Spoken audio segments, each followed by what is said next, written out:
So welcome back to another video again here in Pennsylvania, and we're going to do another episode in our French and Indian War series. Yeah, I've been talking about bringing this series to an end by getting out to the Battle of Bushy Run, but not too long ago someone sent me a message or an email about something called the Kobel family massacre. I'll put the name down there, Kobel, K-O-B-E-L, and in some ways it's no different than any of the other massacres we've talked about in this series. They all very similar, plot lines and things like that. But there's two things different about this one for me. Number one is it occurred up right where I grew up. I grew up a little bit farm up by the Blue Mountain. And it was right near what was called Fort Henry. Of course, Fort Henry didn't exist at the time of the massacre. We'll talk about that in a little bit. But yeah, probably within a mile of where I lived, this massacre occurred. It was covered over 3 days. And also, there's an interesting, kind of sad but interesting little twist to this story too. You can tell by the title of the video. There was the one survivor of this attack was only 2 weeks old, and I believe we can find his grave marker up at a church in Raresburg. I am currently here at the Conrad Weiser Memorial Park here in Womelsdorf. Of course, that should be a familiar name. Conrad Weiser was heavily involved in the French and Indian War. He was an Indian interpreter. He understood their language. He helped with the defense forts. We can't see it from here. Up that way is the Blue Mountain. He was heavily involved in developing those forts. Big figure. And his son, Frederick Weiser, was also involved in that whole process. And he is a part of our story too. And Conrad and Frederick are both buried up here. Yeah, so Conrad Weiser lived up here in this house. And his son, Frederick. So as I said, this massacre occurred over 3 days. I think it was November 15th, 16th, and 17th. And this is about a month after the very start of those Indian raids. I think October 16th was the Penns Creek Massacre. And in that video, I talked the whole reason about the start of the French and Indian War and why these Indian raids are happening. We're not going to cover all that in this video. Go over all that stuff again. But yeah, when those massacres happened, Frederick Weiser actually traveled about the 9 miles up there to visit. And when we get back to the Jeep, I'll read you one account of what he saw or what they encountered. Because when they got up there, the Indian raids were still happening. I mean, they encountered Indians in the actual act of scalping people and had to chase them off. So he has some first-hand accounts that we can read of his experience with that. Yeah, but here is where they are buried. Well, here's that quote from Washington regarding Conrad Weiser: "Posterity will not forget his services." Unfortunately, I think a lot of people have. I mean, in this area, this is where he lives, so he's familiar in this area, but a lot of other places in this country know, and if you mention the name Conrad Weiser, no one's going to really know who he was. Yeah, so Conrad and his wife are buried there in the visible markers, but they're pretty sure that Frederick is here somewhere, but there are some unmarked graves. There's a stone up there. There's a stone. There's some basic field stones. So, yeah. So in a way, this is where our story kind of starts. And now I'm going to take you up. We're going to head back up past that. There's a church up there in Raresburg. I got trouble saying the name of it. I think we'll stop in there quick. We're going to get back to it later. But then we'll head up to where Fort Henry was and the area where the massacres actually occurred. And we're going to come back to that church and try and look for that two-week-old boy who survived into adulthood. His name was John Kobel. All right, so we're going to head back to the Jeep, go for a little drive. At our first stop at the church, I'm not going to look for that tombstone right away. That's going to quick stop in there. We'll get a good view of the Blue Mountain from that church and where Fort Henry would have been, and the approximate area of the massacre, and then we'll drive up to the area. Once we get back to the Jeep, I'll read you one of the accounts written by Frederick Weiser as to what he saw. All right, now that we're sitting here in the warm Jeep, I'll read you one account that he describes here. So just a warning, this is not a pleasant account of what he saw. So it says, about 10 in the morning to Thomas Bauer's house, finding a man dead with a gunshot. Soon we heard a noise of firing guns. Running to that place and found 4 Indians sitting on children, scalping. 3 of the children are dead and 2 are alive. The scalps taken off. So that's one of the accounts that he found. I think that was on the first day, maybe, November 15th. They were up at a place called Dietrich 6, which is just north of where Fort Henry would be built. Fort Henry wasn't there at the time, but because of massacres like this, that's why the settlers kept like petitioning the colonial government to build these defense forts for them, because the Indians are coming through the gaps or just coming over the mountain on these attacks and stuff, and they were in some ways defenseless. So it was attacks like these that initiated the building of places like Fort Henry, like I explained in other videos in the past. But there was a place called Dietrich 6 first to the owner. It was a home, regular home, but they turned it into like a blockhouse. It wasn't an official fort. I think it was just north of where Fort Henry was. But today it's on private land and the road is gated off. We can't really go up there. But we'll go to that area roughly. And like I said, also this is where I'm going to my home territory where I grew up. So let's get going. All right, so we're now heading north out of Womelsdorf. This is Route 419. But this was also what was called the Topahawken Path back in the time of the French and Indian War, that time era. It was the old Indian path that took you from right there at the Conrad Weiser homestead up to past Fort Henry and up over the mountain. So this is, more than likely, this is the path that Frederick Weiser took to investigate these Indian attacks. Kind of following in his footsteps right here.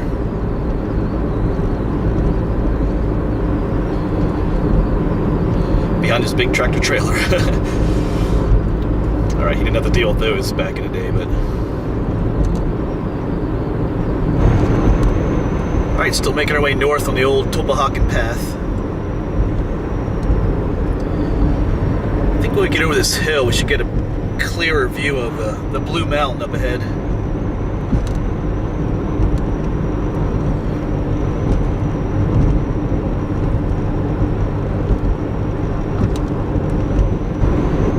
Yeah, up ahead here, we get a really clear view once we crest the hill here.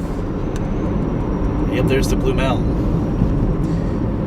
Just over that way, you can see there's a little knob up that way. That's Round Top. And at the base of that is where Fort Henry was built.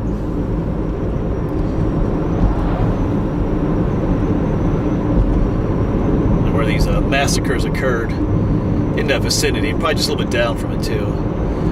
Yeah, so we're coming up into Rarisburg. And we're going to stop in at that one church.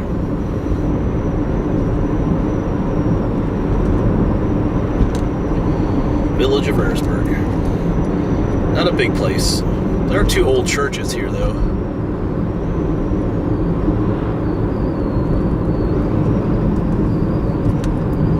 The church you want is here at the end of town. Well, not this end, but the other end.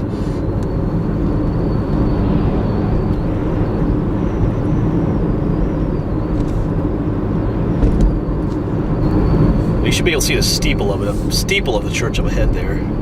It's kind of a red brick building.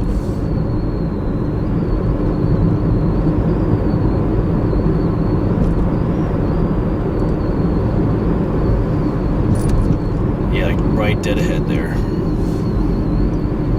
Just pull in right here.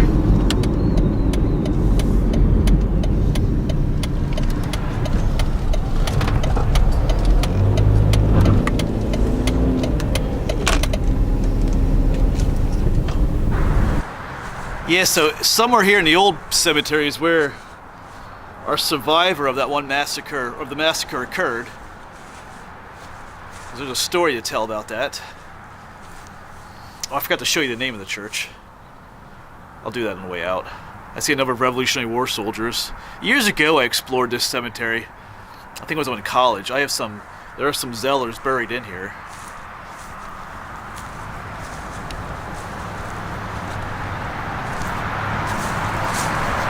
I'll take a quick gander. Yeah, so once you get up there's the Blue Mountain. And right up behind those trees is where Round Top is. And where Fort Henry was. So up in there is where these attacks occurred.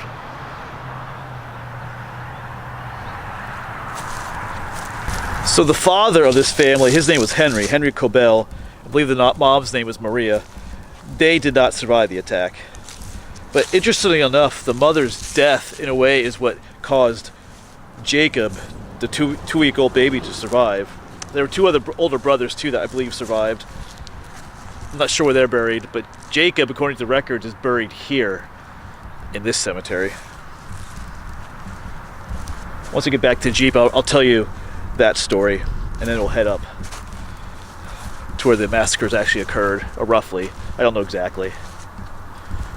But Jacob's should have a marker next to it. I think I see one up there relating to the French and Indian War. But there are a lot of oldies in here. Yeah, when I looked up, it didn't say where Henry and his wife were buried. Oh yeah, it is Jacob Kobel right there. They could be buried here. Like I've said in a lot of cemetery videos, you know, all these empty areas, it doesn't mean there's not bodies here. There more than likely is. They just had older wooden tombstones that didn't survive. Most likely, but Jacob's brothers could be buried here too, and other families killed in that massacre. Yeah, Jacob Kobel. Looks like he fought in the Revolutionary War too, 1808. That's when he passed on.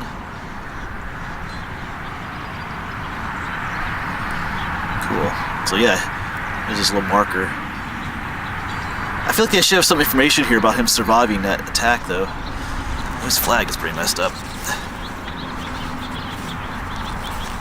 Wow, that needs to be helped. Probably because all the wind. There you go. Jacob, let's fix that. There you go. Now it can be blowing the wind a little bit better. Okay. Not perfect, but it's better. Alright, let's go ahead and quick drive up to where roughly, I don't know exactly where these attacks occurred. I mean, up in that area, but I don't have like exact locations to where these homesteads were. I think up in those 3 days, I think almost about 15 settlers were killed. And I'll read you the account of how Jacob survived. It's sad, but it's kind of interesting too, how it worked out for him. Yeah, but here's the name of the church. The Alta La, oh my goodness, Alta La Lutheran Church. I'm not quite sure how to pronounce it, but that's the name of the church right there. Big, beautiful church. And Jacob was buried back behind there. Alright, so let me read you the account of how he survived. I gotta get my other glasses on. I just took a shot on my phone, but I can't quite read it that well. Need my reading glasses. So I think this was written by Frederick Weiser. I'm not sure if he wrote the other account, but these were all found in Conrad Weiser's personal papers. So here, a rescue party found a woman just expired. That was Maria. Let's double check her name. Yeah, Maria, that was the wife. Maria Kobel. They found a woman just expired with a male child on her side, both killed and scalped. So that was the death of Maria. The woman lay upon her face, and then, my son Frederick turned her about. So this is Conrad writing. My son Frederick turned her about, so he turned her over to see who she might have been. And to his and his companion's surprise, they found a baby of about 14 days old under her wrapped up in a little cushion. His nose was quite flat, which was set right by Frederick, and life was yet in it, and he recovered. And in doing some research for this video, I came across a little bit more about that story. I think the Indians had caught up with his wife and some of the kids and told him just to settle down or something. He said that they would not be harmed, but that was a lie. I think she got tomahawked in the back, or in the back of the head, or in the back, and that caused her to fall over, but she was holding the babe. When she fell over, she basically landed on Jacob. That's why his nose was flat, but that is what protected him then, I guess, because he was kind of wrapped up in a cushion. So, I mean, she was scalped too, but they, I guess they never bothered to turn her over and didn't realize that there was a baby under there. So, kind of a sad story, but due to his mom's death and her the way she fell over, he survived and he was able to live. Alright, so now we're headed out of Rehrersburg, headed towards Bethel. We're still on the Topahawken Path. Once we get to Bethel, we'll turn north on the 501, and it'll take us up to where we need to be. We'll have to get off on Fort Henry Road, appropriately named.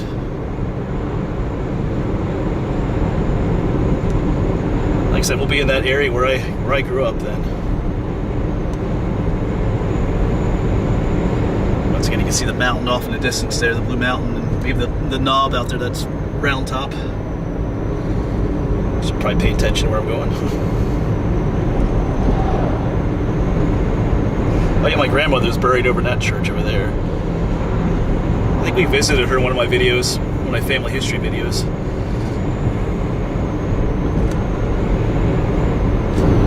And here's Bethel, right up through town. You can see Round Top. Blue Mountain looms ahead. Yes, this is pretty much my hometown. My home address growing up, Bethel. I'd actually live in town here. I lived up closer to the mountain.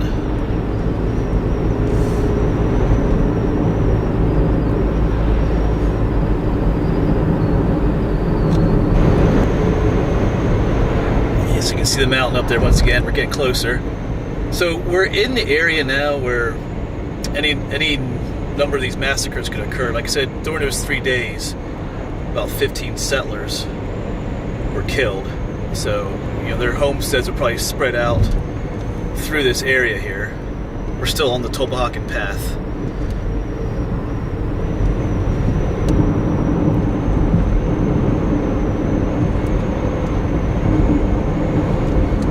Yeah, the farm I grew up in was over that way. Just a bit. Yeah, we're coming up. You're going to be able to see Round Top really well here.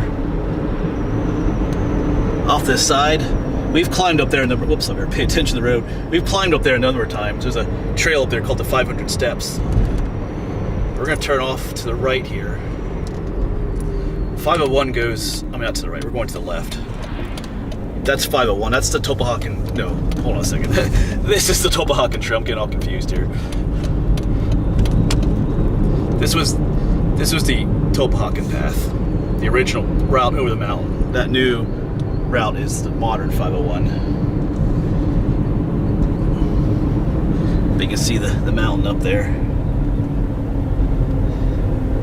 Alright, so yeah, even through here, I need a number of these old homesteads, because maybe some of the original homesteads aren't here, but like I said, I grew up just on the other side of that one tree line out there.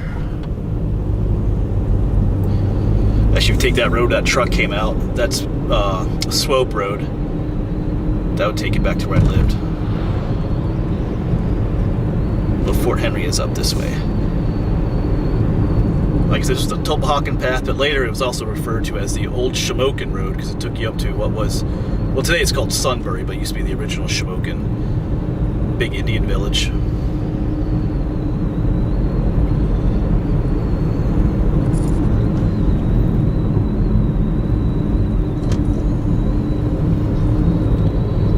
So there used to be a lot of old buildings and stuff along this.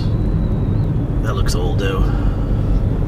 There are old taverns along here. Lots of history. And the marker for Fort Henry is, we're almost there. I've showed it to you before in other videos.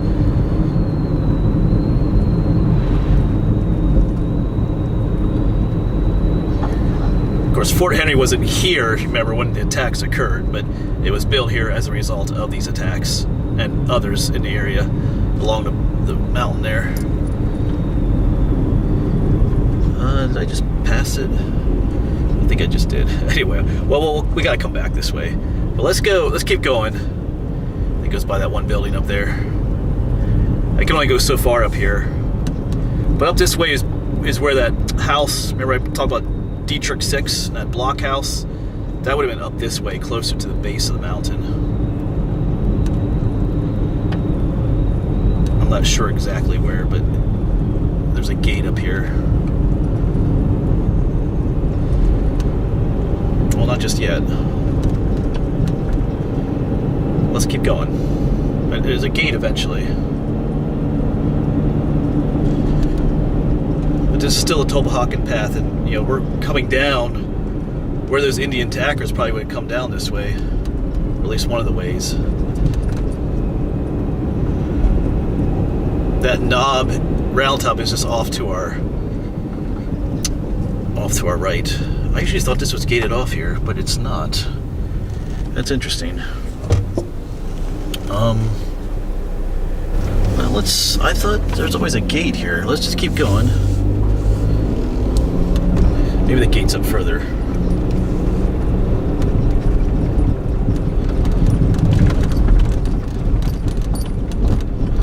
So the plane on coming up here, but somewhere around here is where that Dietrich 6 house was.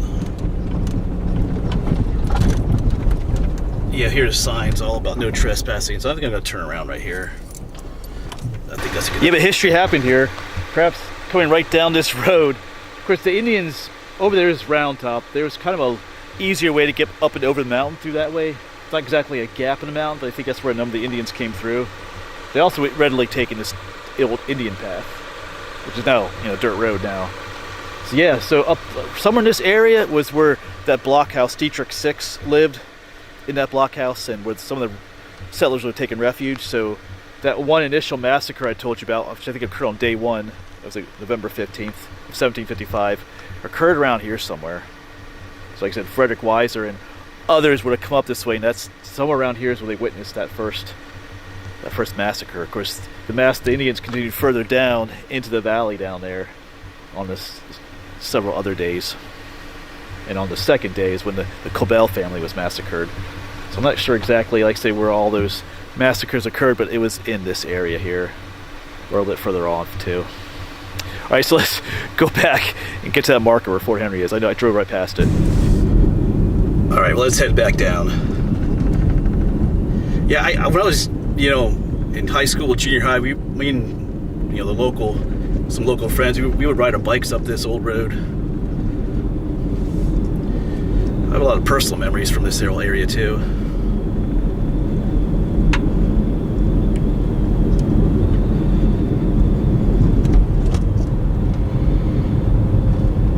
Now let's not drive past that marker this time. It's just a stone marker, but it's not the exact location where Fort Henry was. It was more back in the woods more, but it's all private property.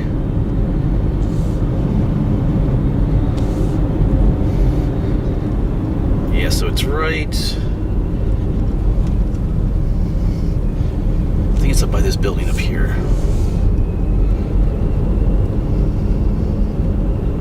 Yeah, I see it. I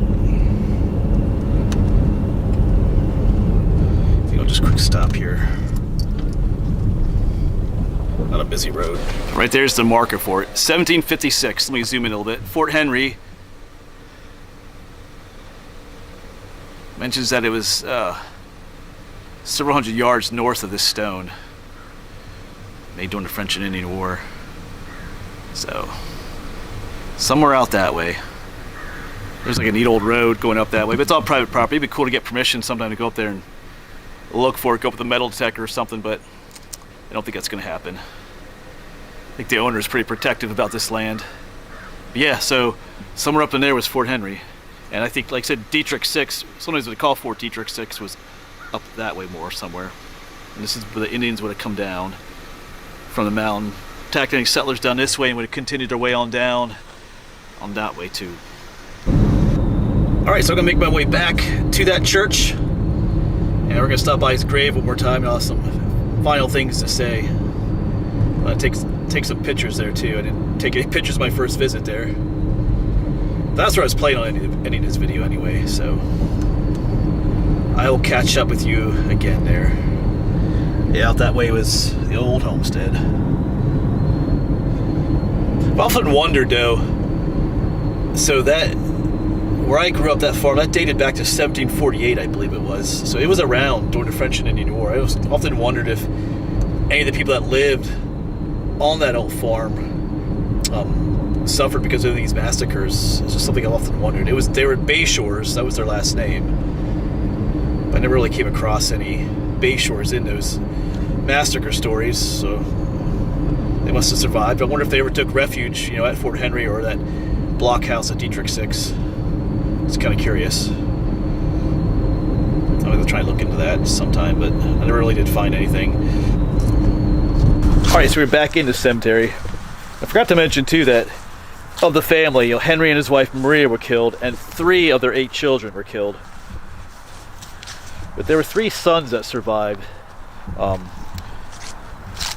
Johann Heinrich, Johann Frederick, and Johann Jacob. They all had, that's kind of what he did back then sometimes, but I couldn't find where the 2 other brothers are buried, but I was looking on that website, Find a Grave, but then showed that John Jacob was buried here. And I think someone mentioned that to me in that initial comment or message I got. They mentioned this church and that some of the ancestors, or I should say, yeah, or descendants of that, or people related to that massacre, were buried here.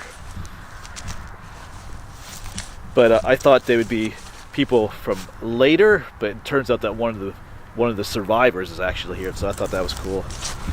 Yeah, so right here he is again, and we got his flag blown in the wind like it's supposed to be.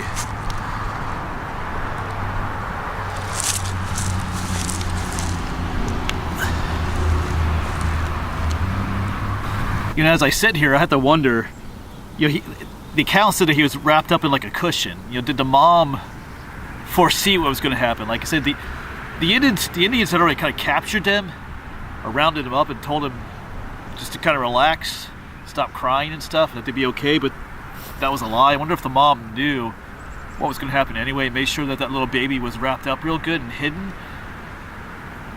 You know, I just, you know, like a mother's love, you know, knows no bounds, like they say, so I wonder if she knew, and she kind of hid him that way. But like I said, she was hit behind from a tomahawk, so then she kind of fell forward with the baby in her arms. So I kind of think that I think she knew what was going to happen, and she tried the best she could to protect Jacob. And it's worked. If that's what she was doing, you know, it worked. He made it. Ended up serving in the Revolutionary War. So, like I said, it's kind of a sad story, but it kind of has that cool twist to it, or an ending about his survival story. So yeah, there you go. Yes, I enjoyed making this one. Like I said, 2 things about it. The fact his survival story is kind of neat, with, you know, surviving as a baby, is only 2 weeks old, and then the fact that it's in my home area where I grew up. Now I gotta go home and do some more research. Like, I just want to look more into the Bayshore family to see if any of them had any encounters with these massacres, or these attacks. Because they lived. I grew up. The farm I grew up was only about a mile from Fort Henry, if even that. So they very well could have been involved in some of those. But many years ago, I researched the Bayshore family when I lived there to find as much as I could about the place. I hadn't come across anything about that, but that was some time ago. So I know what I'll be doing this afternoon. But anyway, thank you. I forget who messaged me about this, but thank you for that. Turned out to be a fun video to make. Like, we could actually find the survivor of that massacre. Alright. As always, thanks for coming along, folks. Stay safe out there. Spring is on the way. Eventually. Alright. Hopefully I'll see you on the next one.